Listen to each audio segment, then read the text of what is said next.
এয়ারপোর্টের হামলার পরে আজ সন্ধ্যাবেলা আওয়ামী সন্ত্রাসীরা আবার আমার হোটেল লবিতে এসেছিল হামলা করার উদ্দেশ্যে এবং সে সময় যুক্তরাষ্ট্রে অবস্থানরত এনসিপির সদস্যরা এবং আমার শুভাকাঙ্ক্ষীরা তারা তাদেরকে প্রতিহত করেন এবং পুলিশের সঙ্গে যোগাযোগ করেন। পরবর্তীতে পুলিশ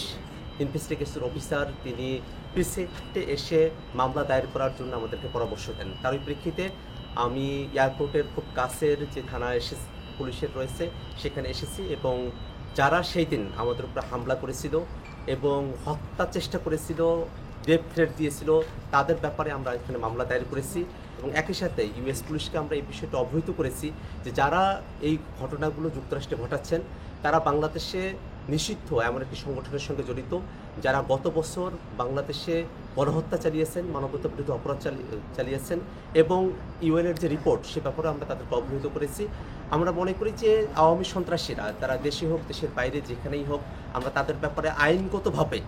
যে প্রতিকারের ব্যবস্থা সেটা আমরা গ্রহণ করব এবং আমরা এই কথা বিশ্বাস করি যে আওয়ামী সন্ত্রাসীরা তারা যত ধরনের অপরাধ করেছেন সেই অপরাধগুলোকে আইনগতভাবেই নিষ্পত্তি করা সম্ভব এবং আওয়ামী লীগ তার সন্ত্রাস নিয়ে বাংলাদেশে আর ফিরে আসার সুযোগ পাবে না।